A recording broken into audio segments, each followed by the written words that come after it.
Flying Scotsman, the best known of Britain's crack express trains, no longer stops at Darlington.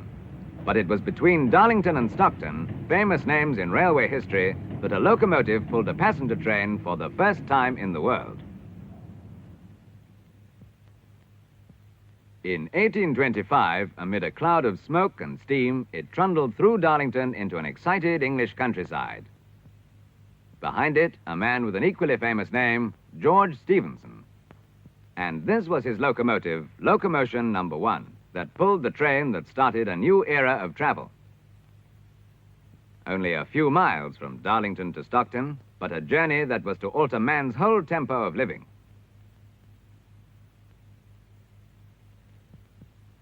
There was some opposition, but over the next 20 years, railway travel caught the public fancy. New lines pushed out into rural England, bringing the towns ever closer together. Stephenson's famous rocket at the Rainhill trials in 1829 proved conclusively that the steam locomotive had come to stay. Parallel with the progress of railway expansion is the history of engine power and speed. The Hardwicke in 1895, in a race from London to Aberdeen, covered 140 miles at an average speed of 67 miles an hour. In 1904, the city of Truro traveled at 102 miles an hour. Today, maintained with loving care, she runs excursions for railway enthusiasts.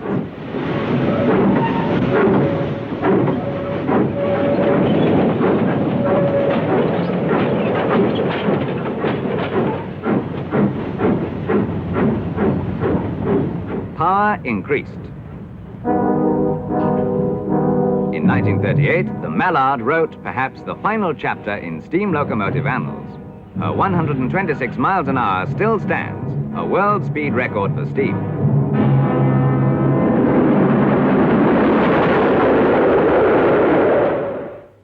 From very early on, British steam locomotive pioneers sent many countries their first iron horses, helping to link far-distant peoples and to develop the arteries of trade.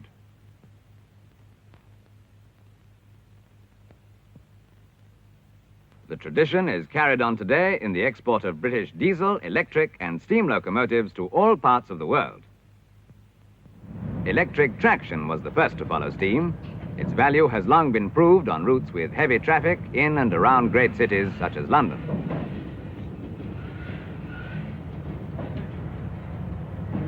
"70 years' experience in electrifying railways already lie behind the services running today in Britain. The industrial north was the first to have a trunk route handling all traffic electrically. Taking their power from an overhead DC system, these powerful electric locomotives operate between Manchester, Sheffield, and Watt.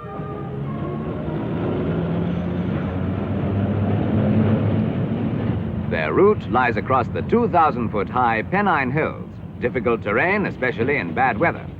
Electric locomotives enable a large quantity of heavy coal traffic to be hauled easily and speedily over this arduous route.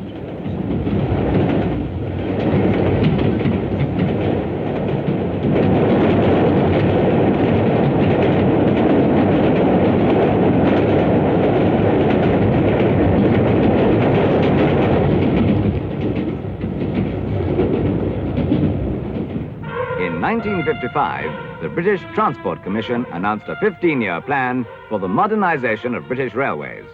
Vast and imaginative in scope, it heralded a new era of travel for Britain and presented an exciting challenge to British railways and the locomotive manufacturers. A feature of the plan is electrification of certain main and suburban lines using high-voltage AC power. For example, trunk routes between Liverpool, Manchester, and London, and the Northeast and London, will take power from the countrywide national grid system, passing it to the locomotives through an overhead contact wire supported by the lightweight structures which the high-voltage system permits.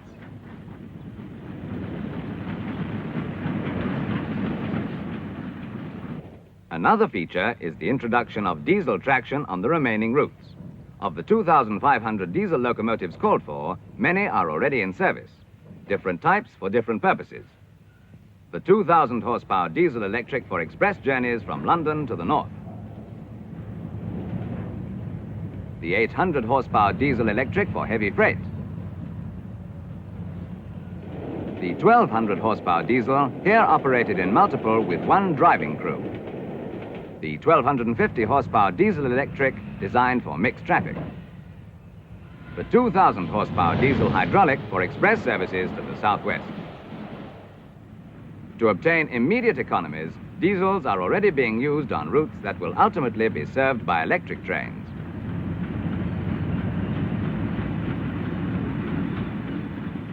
For the passenger feeder lines to the trunk routes and where suburban electrification is not warranted, diesel multiple unit trains have been selected. Suburban and cross-country services are seeing more and more of these new diesels. Light, comfortable and fast, they are proving very popular.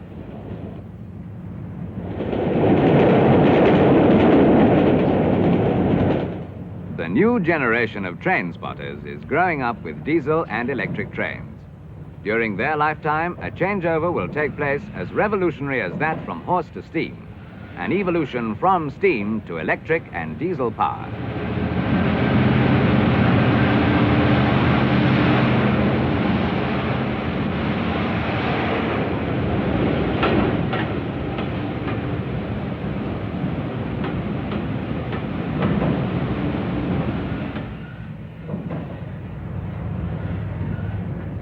Diesel shunting locomotives have been replacing steam shunters on British railways over the last 20 years.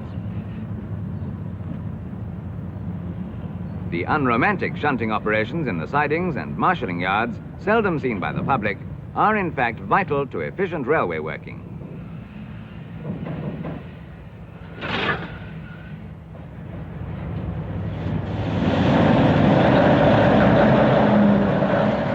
Diesel locomotives can be divided into 3 different classes according to their transmission systems.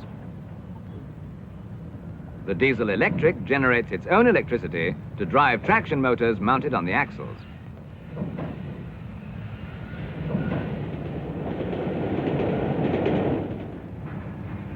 The diesel hydraulic uses fluid in a torque converter in much the same way that steam is used in a steam turbine to convey the engine's power either directly to the wheels or through a gearbox.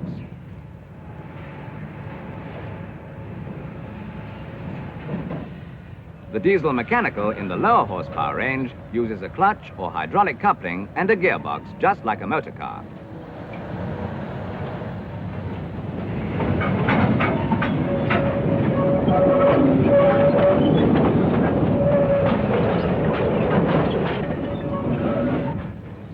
More and more industries in Britain and overseas are turning to the British diesel shunter to save on the cost of their internal transport.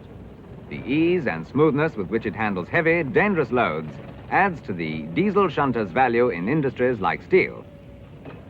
Coal mining also uses diesels for haulage both on the surface and below ground, where the exhaust gases are cleansed so as not to poison the atmosphere in the mine.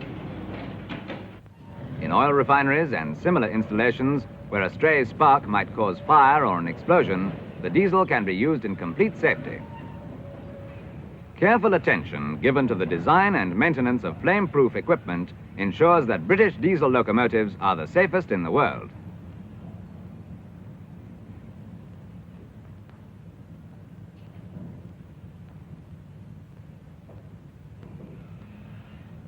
Wherever efficiency and economy are demanded, diesel locomotives can provide them. They can be employed continuously for long periods. They don't need to stop to take in water or to return frequently to depot for refueling. During idle periods, they consume no fuel, yet they are ready to go at the touch of the starter.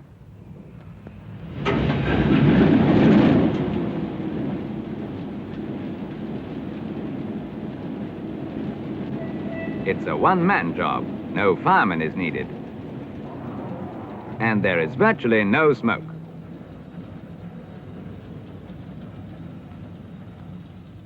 No machine can be admired without a thought for the men who made her. Untold skill, knowledge, and labor of designers, engineers, and craftsmen go into every locomotive made, and equal skill and care must be lavished on her maintenance. In their works, British manufacturers train apprentices and students from the countries in which their locomotives run.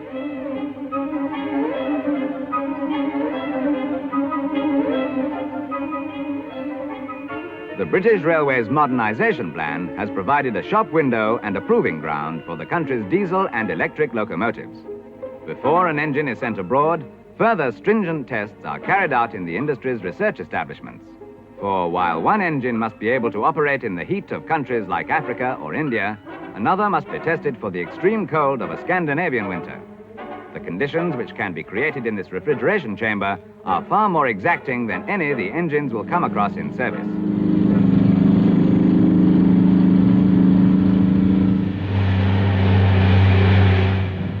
"130 years of making locomotives are in themselves a guarantee behind every single locomotive built in Britain for service overseas, like this one bound for Spain.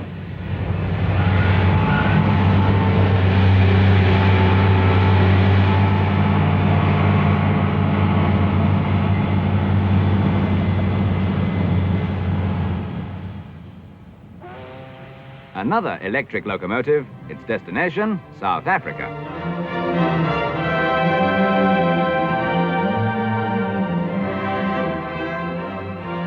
In Johannesburg, in the Union of South Africa, the rails stretch like metal sinews through the city, a steel network spreading out into the blue distance towards the vast silences of the high veld.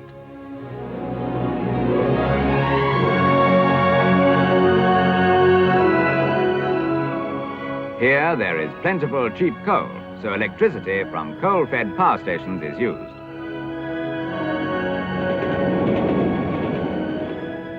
But on the desert stretches, where electrification would not be economic, the British steam condensing locomotive takes over.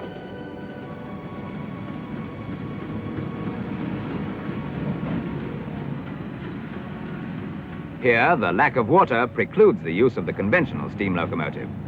But by condensing its exhaust steam in a special tender, this one can use the same water over and over again.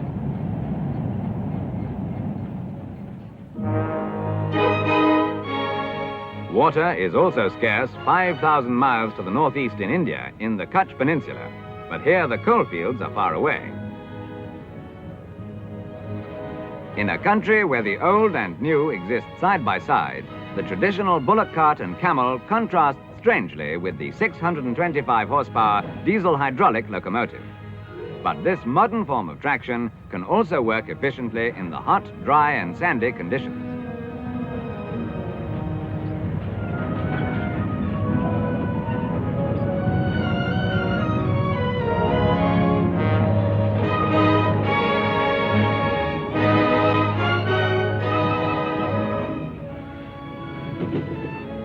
The climate in the cities of India may be different from that of London, but the advantages of railway electrification are the same. It is clean, flexible, and unsurpassed for high-density passenger traffic.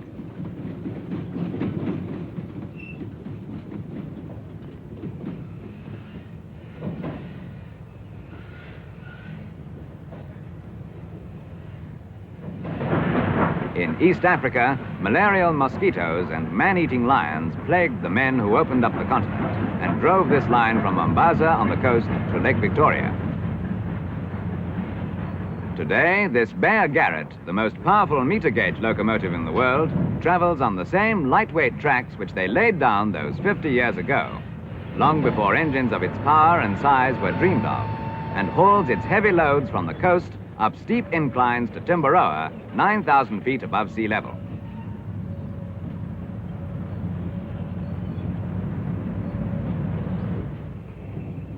Wherever locomotives are required in any continent, the same pattern can be seen. The pattern of British locomotives tailored to suit particular requirements. Britain buys food and raw materials from many countries and in return exports capital equipment like locomotives. Such a partnership is seen in Australia.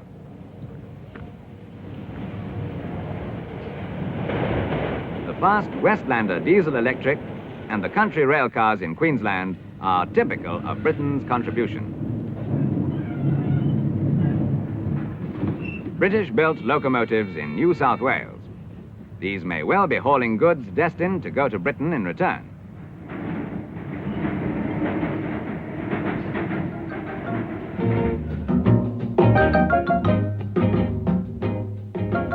Just as the terrain, the scenery, and the colors of Brazil differ from those of Australia, so do the locomotives that Britain sends her.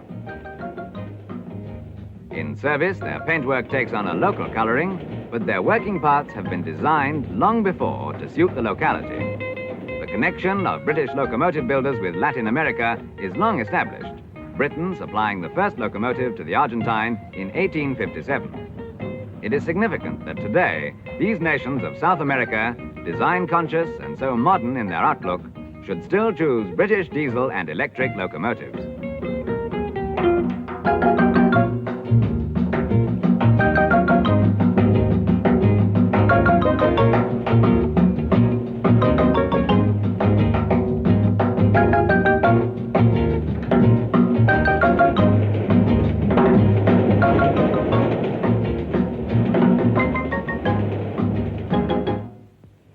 The British locomotive industry is maintaining the lead given it by its pioneers. Research and development are constantly improving the design and performance of British locomotives. Individually adapted or produced in quantity, they can be suited for any haulage job. Ever-changing demands bring new ideas. New needs are met by even newer methods. But the build-up of experience is unbroken through the years. From George Stephenson's Locomotion No. 1 to this 3,300 horsepower giant, the biggest single-unit diesel-electric in the world. The latest in a long, long line of successful British locomotives.